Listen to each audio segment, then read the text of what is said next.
Mesdames et messieurs, bonsoir et bienvenue dans l'invité de la rédaction. 63% des adultes analphabètes dans le monde sont des femmes. Une fille sur 4 ne va pas à l'école dans les pays en développement.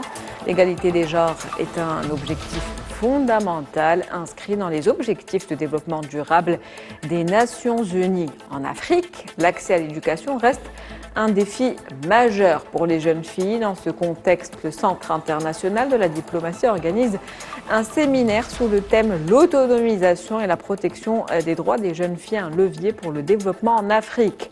Objectif, promouvoir la coopération sud-sud dans le domaine des droits des jeunes filles.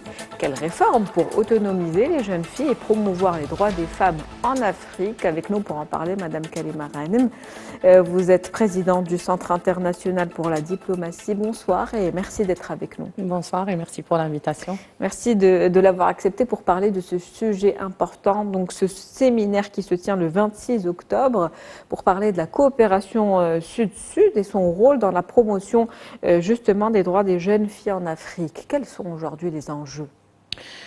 Aujourd'hui, il y a plusieurs enjeux par rapport aux droits des jeunes filles, principalement en Afrique. Donc, des enjeux liés à la paix et sécurité. Vous savez aujourd'hui que au moins 22 pays sont en conflit en Afrique. Donc, il y a des milliers de déplacés de filles. Il y a un problème lié au trafic humain. Il y a des problèmes liés aux violences basées sur le genre, le mariage des enfants. Les problèmes liés à l'éducation, à l'employabilité des jeunes filles, la santé mentale et la santé sexuelle et reproductive. Mais à mon avis, le problème majeur qui est interconnecté, c'est le mariage des mineurs. Aujourd'hui, en Afrique, il y a 125 millions de filles qui ont été forcées à se marier à l'âge de 15 ans. Et donc, ces jeunes filles ont été violentées 3 fois. Donc, la jeune fille, elle est violentée 3 fois parce que, premièrement, elle est privée de son enfance. Deuxièmement, elle est forcée contre sa volonté et son libre choix de se marier. Donc, elle est forcée à se marier. Et troisième fois, elle est une enfant qui porte un enfant.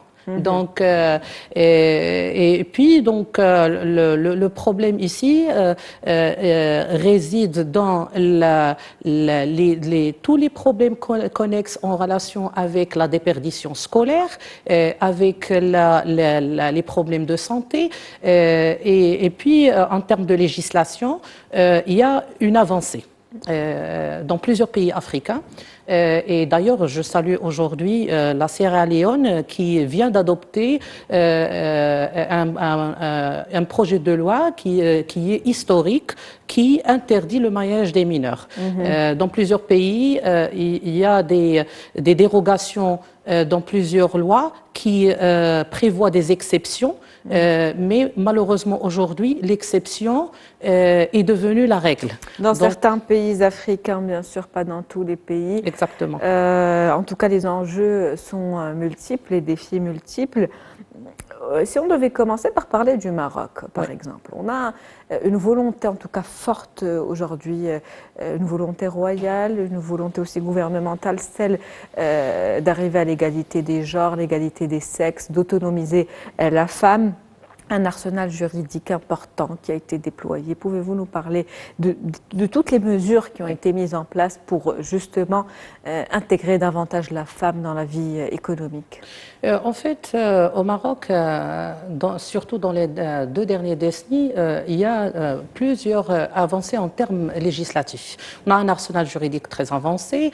Il y a beaucoup d'initiatives en termes de politique publique, en termes de programmes qui visent la promotion de l'égalité et la protection des droits des femmes. Donc, commençons par la Constitution 2011, le Code de famille. En 2004, aujourd'hui, on est en pleine révision du Code de famille. Absolument, oui. Et, le Code de nationalité. La loi 103/13 sur les violences basées sur le genre, adoptée en 2018. La loi contre le trafic humain en 2016. Il y a aujourd'hui cette dynamique très importante de prévoir une révision du Code de la famille d'une manière très inclusive, en incluant toutes les composantes de la société dans cette révision, aussi la révision du code pénal.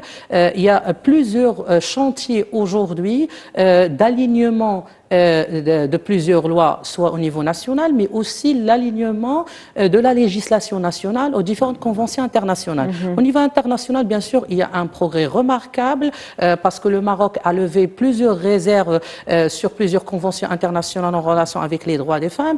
Il y a une amélioration considérable au niveau de la pratique conventionnelle à travers l'adoption, la ratification des conventions ou des protocoles facultatifs. Donc, je pense aujourd'hui, le Maroc, peut-être au niveau de l'Afrique du Nord, c'est le pays qui collabore plus et coopère plus avec les mécanismes onusiens des droits de l'homme. Donc, le Maroc aujourd'hui est donc un exemple à suivre. Est-ce qu'il pourrait faire bénéficier de son expérience par rapport à tout l'arsenal dont vous venez de parler, juridique et toutes les mesures qui ont été mises en place, pour justement accompagner d'autres pays africains vers cette autonomisation de la femme? Justement, déjà, il y a un transfert du savoir et de savoir-faire avec plusieurs pays africains sur plusieurs sujets en relation avec les droits, la protection des droits des femmes. Bien entendu, il y a d'autres pays au niveau du continent africain qui sont très avancés, comme le Rwanda et d'autres pays qui ont plus ou moins atteint la parité, mais il y a un transfert de savoir en termes de législation comparée. Et d'ailleurs, par rapport à la tenue de cette conférence internationale, c'est principalement s'inspirer des expériences comparées au niveau de la législation, au niveau politique, surtout par rapport à la législation familiale, la législation pénale. Aujourd'hui, on peut dire que le Maroc est un exemple par rapport à la promotion d'un dialogue inclusif. Donc, je donne un exemple concret. La saisine royale au Conseil des oulémas, elle est très importante parce que le Maroc, aujourd'hui, c'est un chantier de pensée collective, surtout par rapport aux articles de loi de discorde. Donc, je pense inclure les oulémas et aussi toutes les composantes de la société marocaine dans une pensée collective, c'est un exemple à suivre dans les pays africains. Alors, le problème qui réside aujourd'hui au Maroc et peut-être dans d'autres pays africains, c'est celui des mentalités et de cette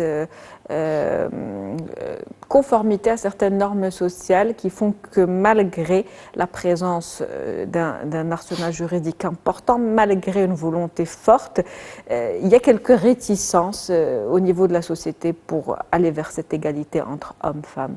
En fait, à mon avis, les résistances culturelles,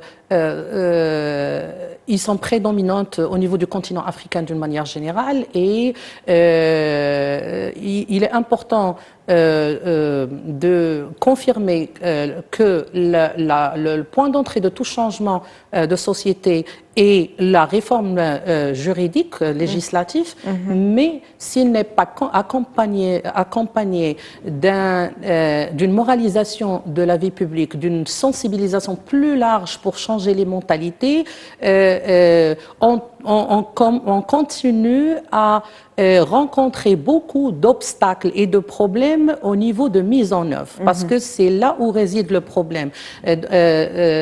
Les changements des mentalités, ça nécessite du temps, un long combat, des approches différentes, parce que si on prend le continent africain, même si on a quelques défis en commun, mais bien sûr, les différentes cultures, ils sont différentes. Donc, on doit prendre en considération l'intersectionnalité dans notre approche, dans notre vision. La dimension régionale, elle est importante parce que si je donne l'exemple au Maroc, dans certains villages très lointains, parfois parfois on trouve qu'il n'y a pas un problème d'égalité.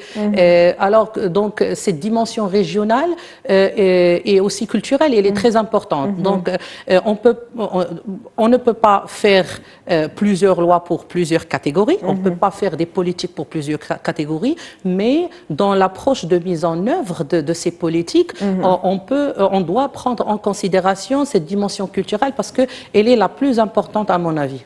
D'où donc l'importance aujourd'hui de sensibiliser, de multiplier les événements tels que ce séminaire pour sensibiliser davantage la population à plus d'égalité entre les hommes et les femmes, à donner plus l'accès aux jeunes filles, en tout cas à l'éducation, parce qu'aujourd'hui, les deux priorités au Maroc, mais aussi certainement ailleurs, c'est le fait de donner accès à l'éducation des jeunes filles et de leur donner également accès à l'emploi. Et c'est ce qui mène vers l'autonomisation de la femme. Effectivement, moi je dirais que l'éducation, elle est très importante, surtout par rapport à la pertinence de l'éducation vers l'employabilité. C'est ça le plus important. Le Maroc a fait un progrès en termes de scolarisation de la jeune fille. Le taux de réussite des jeunes filles, il est remarquable et considérable. Néanmoins, il y a beaucoup de choses à faire. Au niveau africain, il y a toujours ce problème de généralisation de la scolarisation de la jeune fille. Donc déjà, il y a beaucoup de choses à réviser en termes de législation, mais aussi en termes de politique publique et de programme. Je pense, par rapport à l'éducation et à l'employabilité, la réforme de l'enseignement d'une manière générale et les approches doivent s'adapter aux conditions actuelles, parce qu'aujourd'hui, on ne parle plus de l'analphabétisme d'une manière normale, mais on parle aujourd'hui de l'analphabétisme digital. Donc, il y a beaucoup d'enjeux aujourd'hui en termes d'enseignement. On l'a vécu durant la crise de la Covid-19. Donc, l'utilisation de la technologie elle est primordiale aujourd'hui. Donc, la réforme de l'enseignement, la formation et la formation professionnelle d'une manière générale, elle est très importante. Les marchés, ils sont en constante mutation.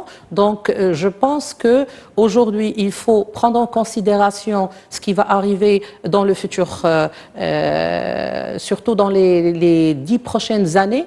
Il y a des indicateurs qui précisent que des milliers d'emplois qui vont être supprimés avec l'intelligence artificielle. Donc, il faut réformer ces systèmes pour adapter le système éducatif pour renforcer l'employabilité. Des hommes et des femmes. Exactement. Du coup, merci à vous, Madame Karima Ghanem. Je rappelle que vous êtes présidente du Centre international pour la diplomatie. C'était un plaisir de vous avoir avec nous ce soir. Merci, le plaisir à moi. C'est la fin de l'invité de la rédaction pour ce soir. Merci pour votre fidélité. On se retrouve demain avec un nouvel invité. Très bonne soirée.